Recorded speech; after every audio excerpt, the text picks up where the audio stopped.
Welcome, everybody, to the Hounds podcast. This is your home for field trialing and deer dog hunting.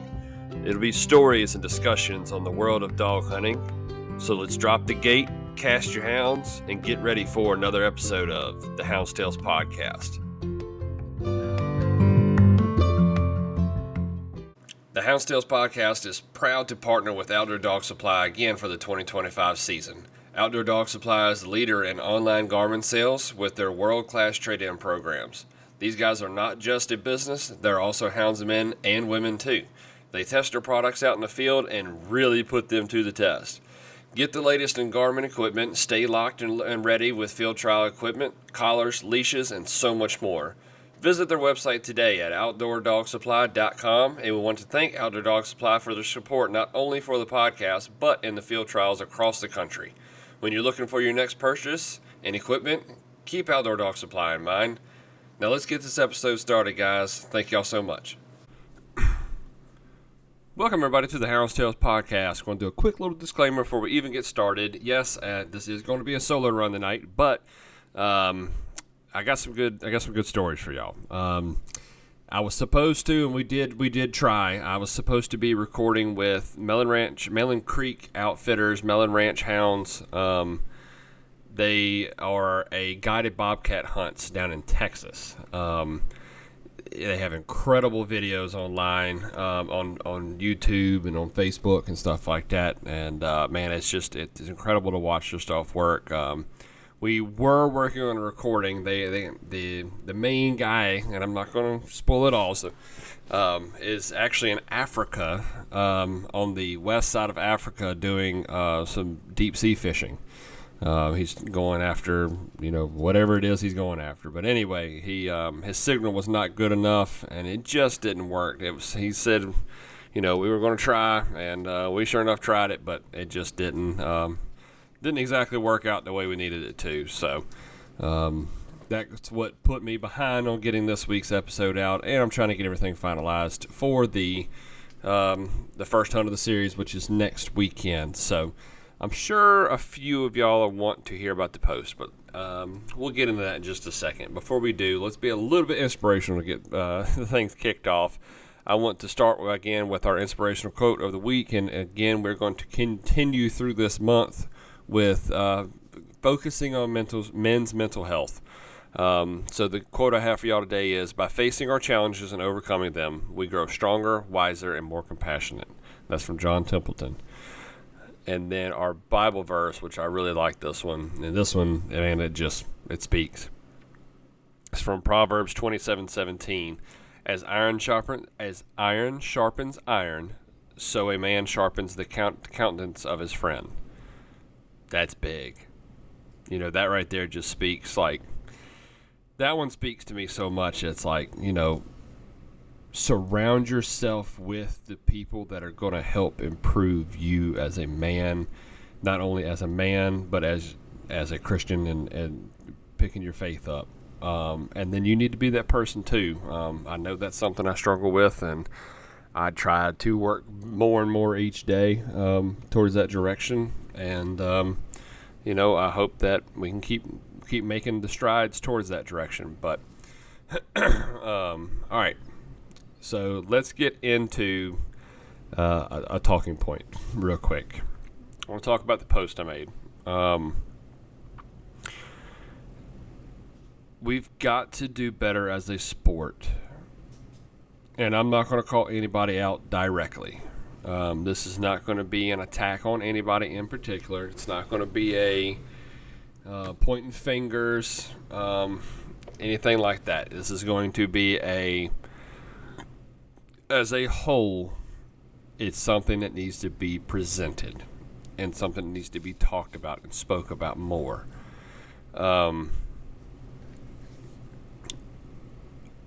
This series, the whole idea this year was a few things.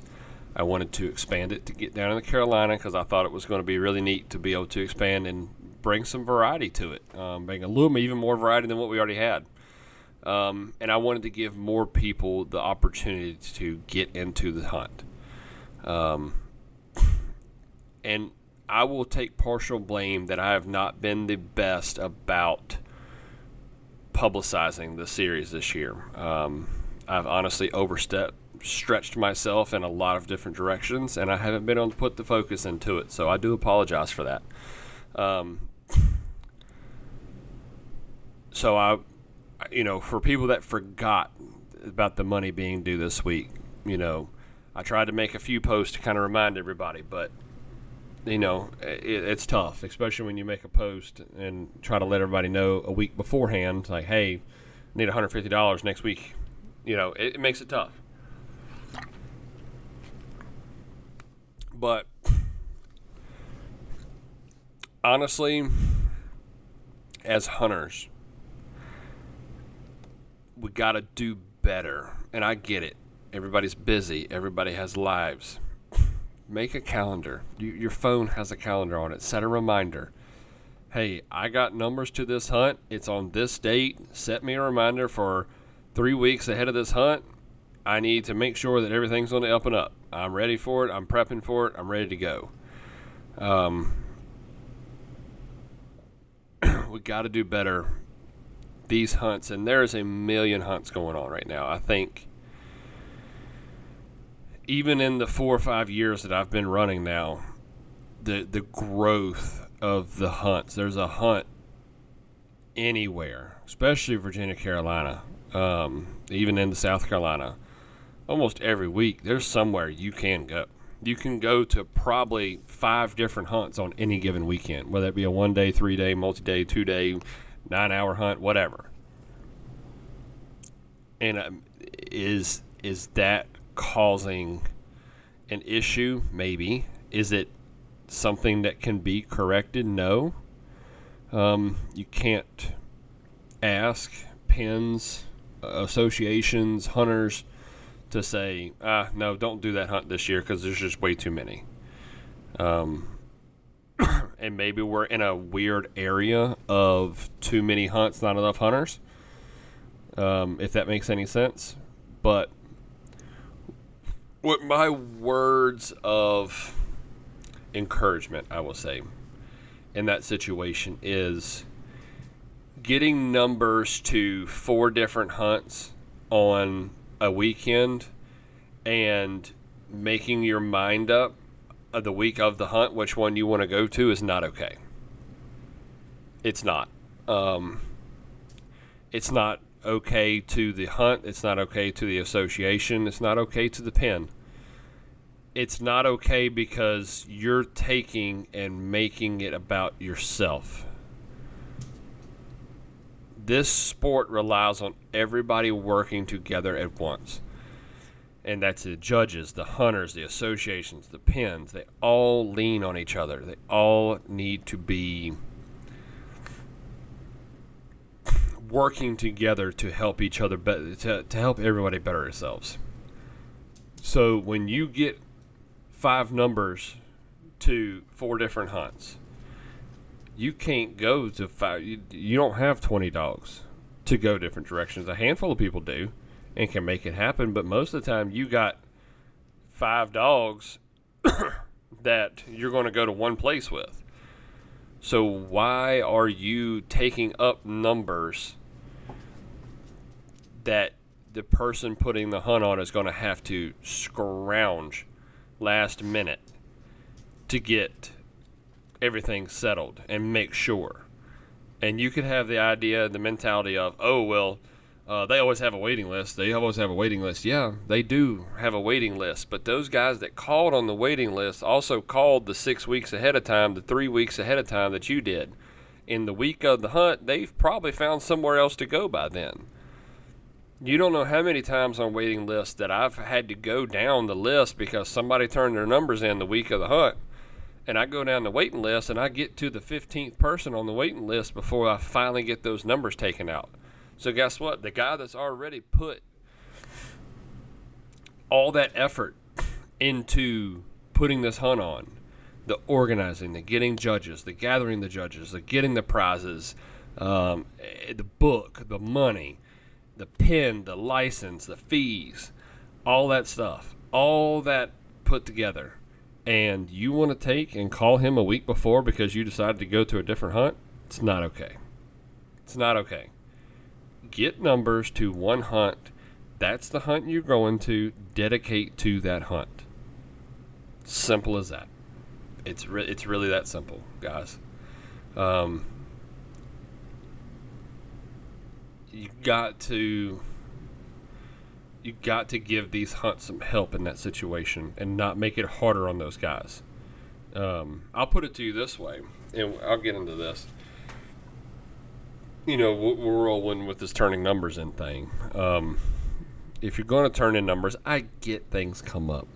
I get maybe work has changed. Maybe you got a new job. Maybe you had a shift change. Maybe you're sick. Maybe your dog come in heat.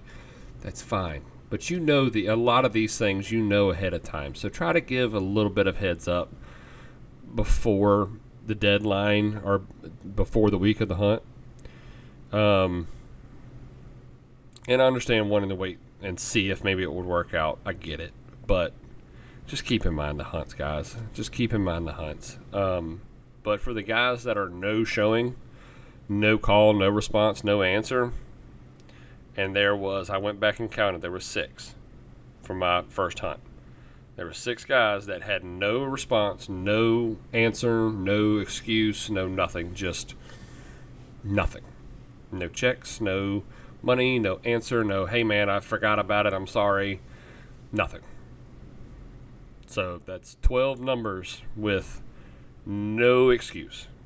Absolutely no excuse. And no, I'm not going to call them out on here. I'm not going to call them out on Facebook. I'm not that person. So, just, you know who you are. If you're listening, keep it in mind. But I was very discouraged, and I had to dig myself mentally out of a hole when excuse me, when the Thursday before the deadline, I start sending text out, and by Saturday night, giving an extra day to get the money in and answers from people, I had over 40 numbers turned in.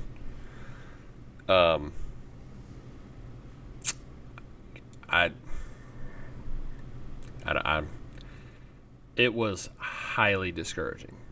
And now we're working our way back up. I took some time yesterday evening and got my number back up, to where we can suffice to make the series work. But before that, when I had over 40 numbers turned in, I was ready to cancel the series. I hadn't cashed any checks yet. I hadn't turned in any money. I said, you know what, we're going to cancel this thing, and, it's just going to be it. We had a good run last year. This year we failed, and didn't work. But I just said, you know what, the guys that did do it right and are looking forward to it deserve the hunts, deserve the effort to be put in, and it really kind of helped motivate me back the right way. So we're still on go, we're still on. It definitely makes it discouraging, and honestly makes me not want to do it next year. But we're going to make this year work 110%, and we're going to do everything I can to make it work. I'm working on a lot of other things for the series as we speak. I got some cool stuff coming down the pipe, guys, and we're going to make this work, guys. It's going to be fun. So I think that's all I really wanted to talk about with the post. Like I said, guys, we just got to do better. As hunters, we have to keep in mind the hunts. And I know things come up. I know accidents happen. I know work, family, whatever. That's fine. But when you call and turn in 2 numbers, you're not the only person doing it. Just keep that in mind. You're like, oh, my 2 numbers ain't going to hurt. But think about this situation. When 20 people turned in 2 numbers, I lost half my field.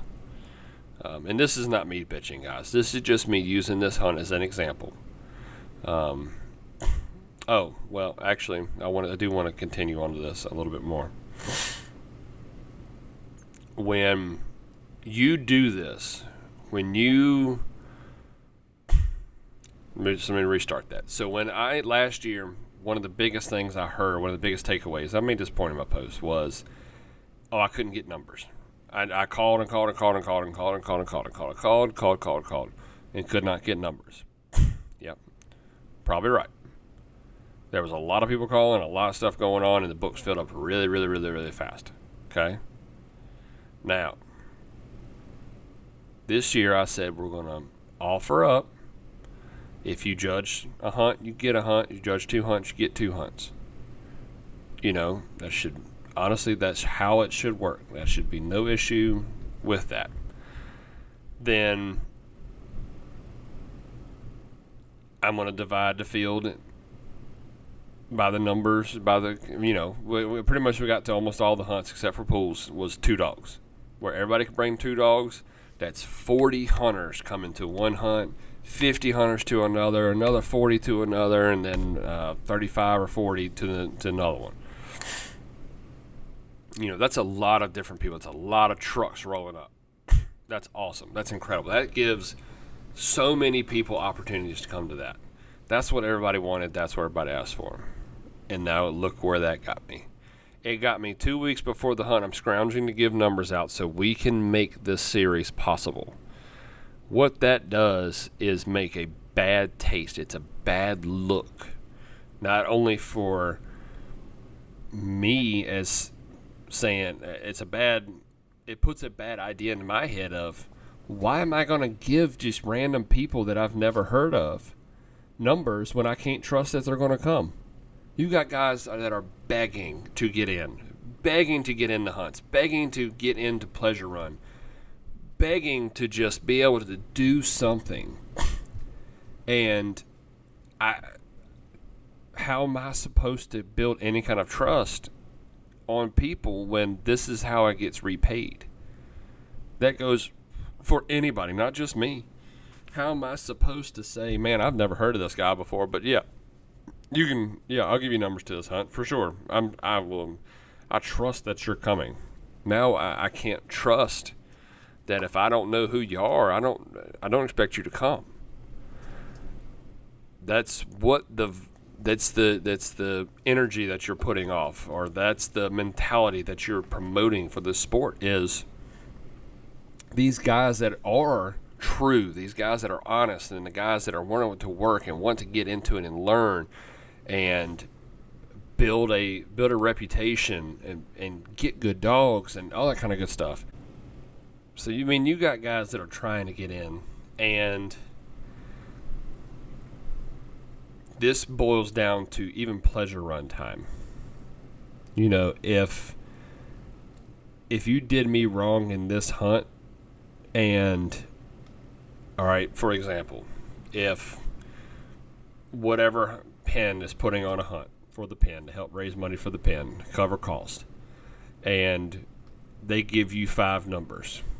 Come the week of the hunt, the night before, you send a text message, not going to make it. Okay, you just cost that pen, if it's a $50 dog, it cost the pen $250. Okay. Then I bet if you called later in a couple weeks or maybe a month from then and said, hey, I want some pleasure running time, do you think you're going to get it? Now, how does that roll over into the next people of, hey man, you don't know me, but I could really use somewhere to run? How's that pen owner going to trust this person? That's going to trust they're going to be there. They're going to bring the amount of dogs that they said they were going to bring, and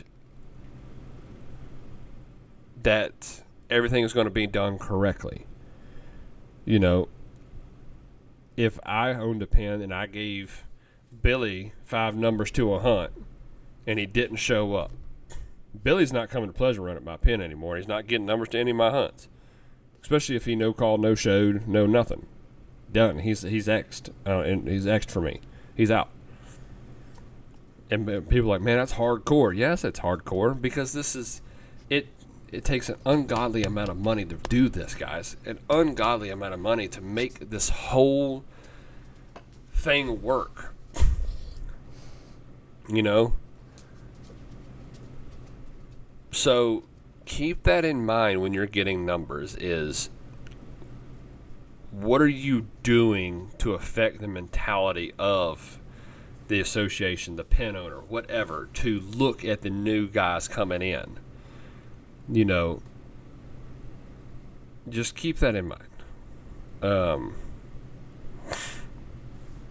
So, the Hounds Tales podcast would like to take a minute and talk about our friends over at Cajun Lights. When pleasure running at night or judging those nighttime field trials, you can put your trust in Cajun Lights. With the economical Cajun Bayou for the every now and then light user, the Cajun Micro for the nighttime feeds and around the house times, then the top level Cajun Blinder for those hardcore crossing getters at night.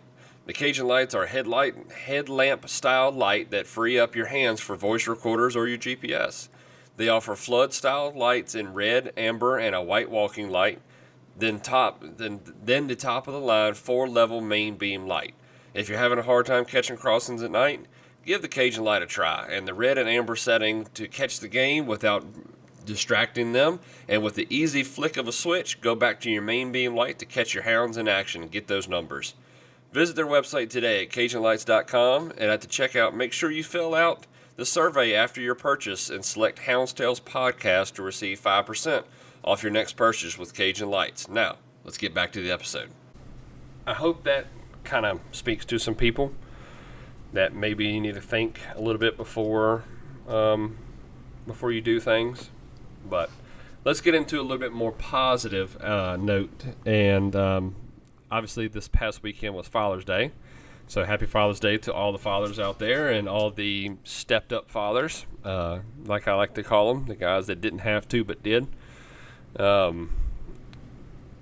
So this episode I wanted to take this time and get back to the deer dog woods a little bit. I want to tell some deer dog hunting stories with my dad and my grandfather. I was very blessed, and I've had a lot of other men that have been like father figures to me, and I'm not leaving them out, but I don't mean to leave them out, but I really want to focus this one on my dad and my grandpa, on the stories that I'll never forget, and I'll pass down to my son whenever it's time.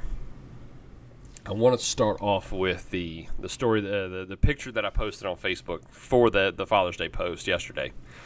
That one was really cool. I was just old enough to remember it, and it's still spotty, but I do remember a lot of it. We were, man, like I said, it's spotty. I don't remember where we were. So my brother, you can look at that picture. He was just old enough to walk. I mean, you know, he was walking around, and he was probably, 4, something like that. So my dad had me and him out, and we were hunting. And Dad knew when it had both the kids out, there's not much luck going on. You kind of get somewhere, you kind of stay out the way, and if a deer comes, great. Well, we went in this spot, and we're sitting there, and me and my little brother are playing, me and Daniel are playing. And, I'm kind of halfway paying attention. I'm starting to get old enough to understand that, hey, this is pretty fun. I need to pay attention and look. And we're sitting there, and the dogs are coming. I'm getting excited. Well, Daniel's in the background, 3, 4 years old, jumping around, going crazy. But Dad's like, shh, shh, shh, shh. He's like, James, watch your brother. So he runs off down to the bottom, and I hear, pow. Next thing I know, little brother starts crying. Daniel starts crying. It was loud. He scared him. He wasn't ready for it. So he starts crying. So Dad runs back up. I said, did you get it? Did you get it? You get it? He's like, yeah, I got that one. Next thing you know, between the cries, I look over, and I heard something. I looked over, and here comes another freaking buck right behind that one. I'm like, Dad. He runs back down there, pow, shoots that one. So scared Daniel again. Had to go back down there and run back up to get Daniel and calm him down. Meanwhile, he's got 2 deer dead down in the bottom. The dogs are getting to it. And it was a mess. I was so excited. And poor Daniel was just sitting there. It scared him scared him to death. Got him finally calmed down. And, of course, Dad had to give him a sucker to calm down. But we got him calmed down. But that was something that I'll never forget. That's for sure. Another one with us three. And I think I've told this one on here before. So we were running. My brother, my grandpa gifted my brother a side by side, double barrel shotgun. And that's what he hunted with before he had passed away, and before my brother passed away. And he was down. We were on this one stretch of road, and here come 3 deer. The dog's been running. It looped. They go out of shooting range, and my dad passed him first. A little bit out of shooting range for me, and they're going right to Daniel. I see them boogie down through the woods. I'm like, oh, here we go. He gonna get it. And I hear pow, pow. He said, I got it. So we run down there. It was 3 deer, and I saw only one on the ground. So he missed the first shot and got the second one on the second shot. Deer sitting there laying. I'm like, all right, cool. And still breathing a little bit, so I'm gonna go, take my knife and finish him off, get him out of his misery, like you're supposed to. And I go down there, and he done laid his gun up. I'm like, all right. I said, I'll help you. I'll slit its throat. I'll get him right. So we go down there, and I reach down, I grab his horns, and I took that knife in. When I jabbed that knife in, that deer sprung back to life in a mean fury.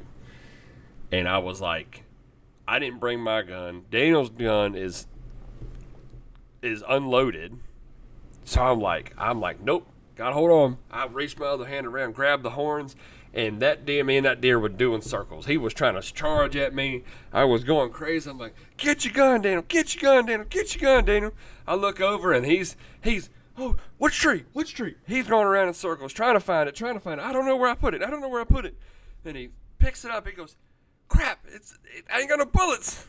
I said, he reached down into his pockets and grabbed a bullet, and I'm still fighting this deer the whole time. And I look over, and my dad is in the corner over at the tree, leaned up against the tree, laughing his butt off. He was laughing so hard it brought him to his knees. He couldn't help it.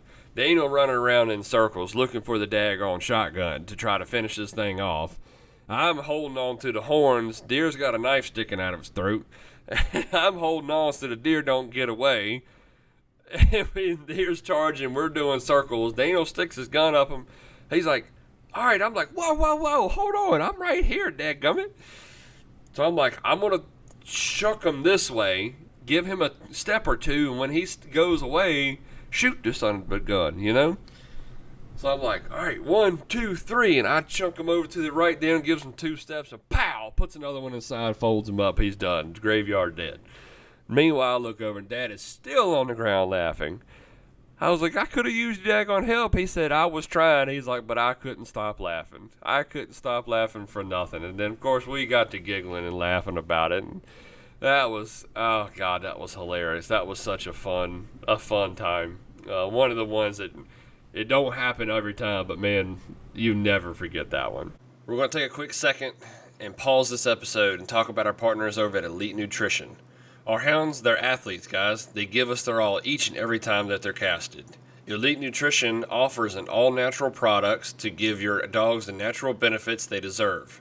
From the canine remove and all-natural wormer to the Electro Boost paste for an electrolyte replenishment, body fluid balance, and blood flow improvement. They also have products like Active Dog Powder for recovery and joint muscle support, Essential Dog Powder for daily vitamins and minerals, probiotics, prebiotics, and enzymes, and then the Canine Lactate Powder for nursing dogs to help with milk supply. There are tons of other products for y'all to check out at CajunLights.com, then click on the Elite Nutrition section to explore. When you go check out, only at CajunLights.com, use the code HTElite10 to receive 10% off your Elite Nutrition products. Again, that's HTELITE, the number 10, to receive 10% off Elite Nutrition products only via CajunLights.com. I've been using their products over the past couple months, and I could not be happier with the results. See for yourself today, and we want to thank Elite Nutrition for taking a step forward into this field trial sport. Now, let's get back to the episode, guys. So another one, I don't know how a lot of clubs do. I know a lot of clubs will. They'll cook breakfast in the mornings. That's what our thing was, man, for the longest time, and it's fallen to the wayside. I've tried my dangest to make that work and keep that alive, but I don't know. Nobody's got the heart behind it no more. But anyway, it's for another time. Anyway, growing up, it was, man, the hunting cabin was loaded down. It was 10, 15, 20 people over there. They're over there at 4:30, 5 o'clock in the morning. We're telling stories. We're getting hyped up. We're like, man, I've seen this buck over here. He's coming out of bed this time. Yeah, this is a morning buck over here. We ought to go over here first. And how many dogs do you got? We're gonna do a big buck contest. What are we gonna do, guys? Let's have some fun. Everybody enjoyed it. It was good cooking. The older guys would cook. And, this went on for years. I mean, probably decade and a half, 2 decades of that kind of stuff. And as I got older, it slowly started to fade off. And these older generation, this is where it got the funniest to me. My papa and a couple of other ones was, they were getting into their 70s. And they're like, oh, yeah, you young bucks going to have to step up and come out here and start cooking. I'm like, all right, cool, yeah. I love cooking some breakfast in the morning. Let's do it. This was after I got back from college. I'm like, all right, and I was like, bet, let's do it. So I'm like, all right, next weekend I'm gonna cook. All right, I'm gonna hold you to it. I was like, if I gotta go grocery store or whatever, I'll get it. He's not. We'll get it. We'll get the grocery store. You just come on over here and cook. I said, all right. What time do y'all normally get here? We get here at 4:30. All right, I'll be here at 4:30. Well, the next weekend I show up at 4:30. Breakfast is cooked. It's on plates. It's on the ready. And the grill is clean. I take that back. The grill wasn't clean. He was just getting ready to start the eggs. He had cracked all the eggs and got them ready and had the grill on low. So that when it was time to bring the eggs on, it was a quick, they were still warm for everybody when they got there. I said, Papa, you said I was going to cook this week. He said, couldn't help it, boy. He said, I couldn't help it. He just kind of gave me that sideways grin. He said, I couldn't help it. I ain't ready to give it up yet. And I was like, well, I don't want to hear you griping about it no more then. I always thought it was funny. That older generation, man, they were something else. They would complain and gripe and, oh, you got to do this. Y'all guys got to step up. Then you go to step and, well, y'all just sit back and watch. We'll show you how we do it. We'll show you how we do it. That aggravated me back then a lot, but looking back now, I'm sure glad I went and stood back and watched. The rest of that year, I would show up. I said, Papa, I was like, if you want to keep on cooking, I'll show up and I'll be there with you and I'll hang out with you, but you keep on cooking as long as you want to. He's like, all right. We found an understanding that day. And I would show up about 4:30 every Saturday, and me and him would cook. Well, he would cook and I would watch. And then we would I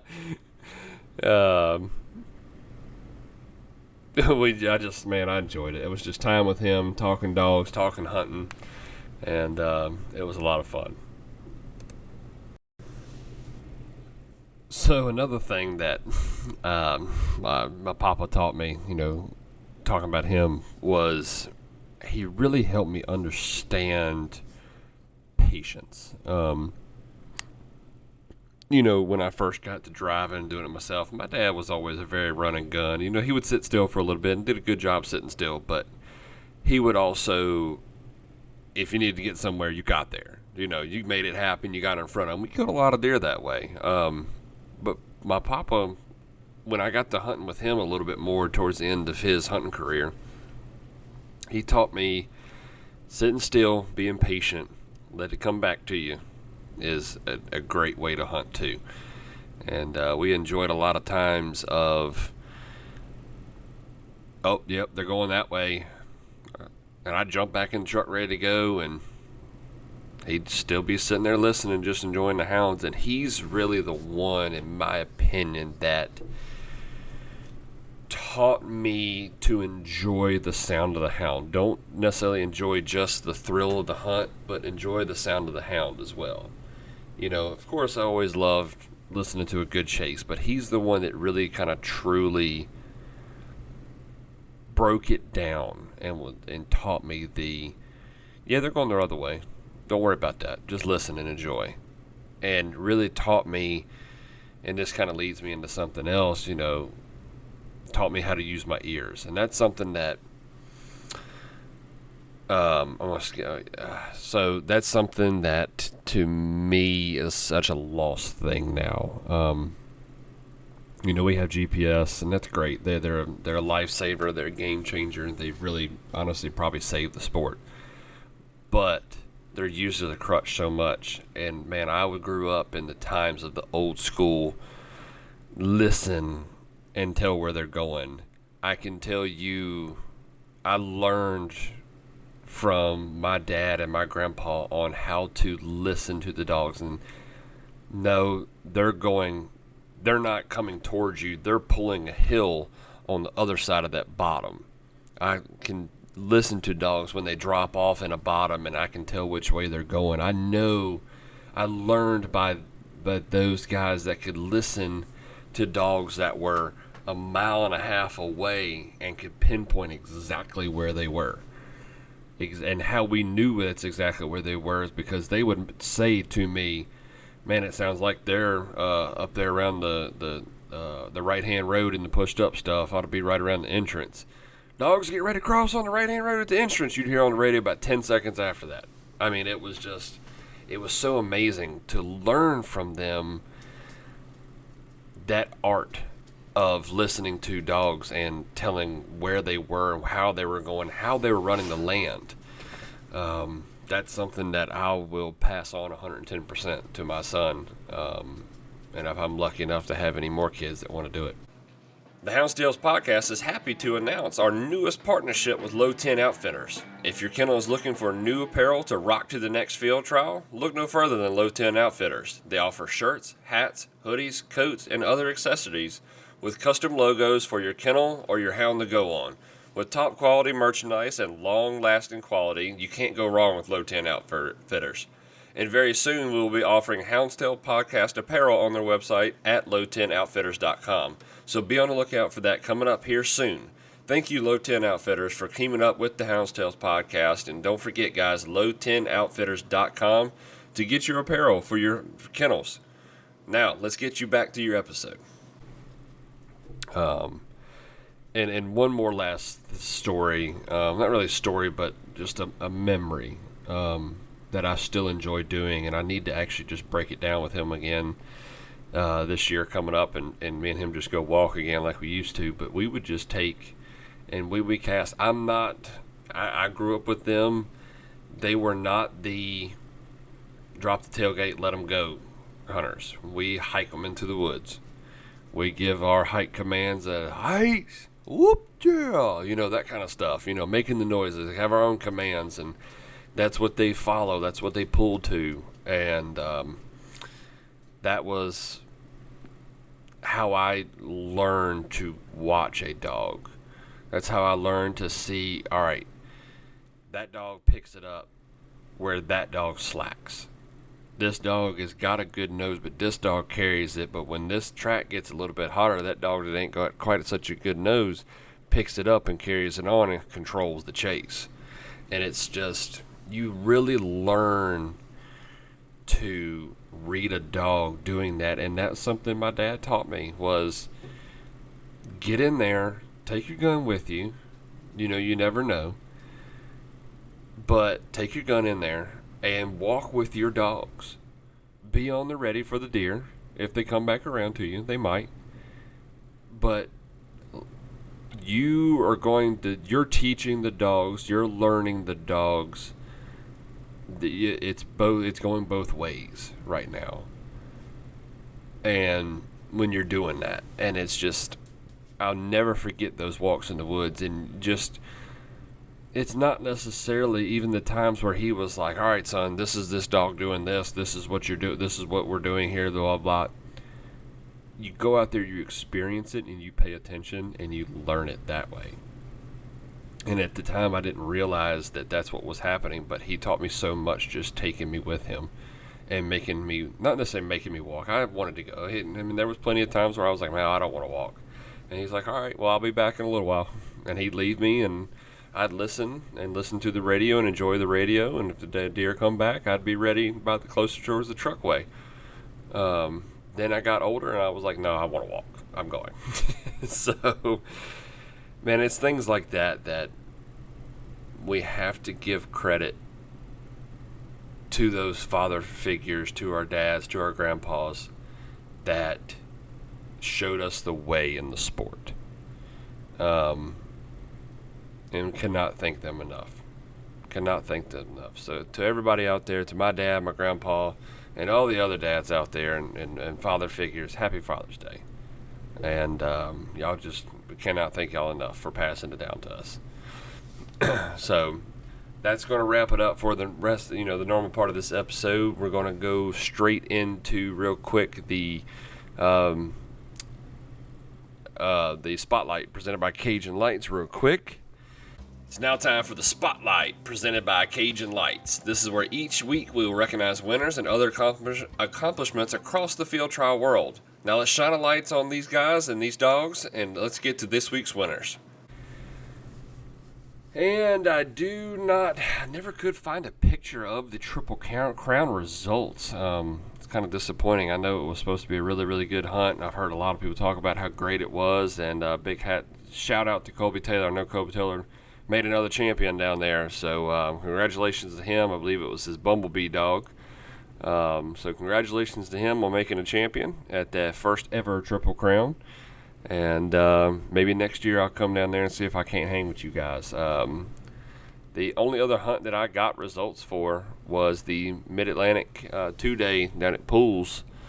Let's start with the best mouth. And that dog was B&B's White Pearl. The dog's out of B&B's Hank. And Dam of the Year, B&B's Little Slipper from B&B Kennels. Let's see, the combination winner was, let me get in here on this, Humphrey Shiloh. That dog's out of Champion Borum's Big Stick, and Humphreys Casey from Bird Mill Kennels. Then the classiest hound, first in hunting, first in speed and drive, and first in endurance, is Silver Bullet's Dorothy. And that dog's out of Silver Bullet's Big Stick and Champion Atkins Runt from Silver Bullet Kennels. So congratulations to everybody down there. It looked like a great hunt. I hate I missed that one, but it did look like a good hunt. And that's all I got for this week, guys. I got some great guests being suggested. I'm working on trying to get something lined up with them, and hopefully by next week we'll have a good recording for y'all and we'll get something lined up. But all right, I thank y'all so much again for everything and all the support, and that's all I got for you. So we will catch y'all next week, guys. Again, thank y'all, love y'all, and we will catch y'all next time. And like always, guys, happy hunting.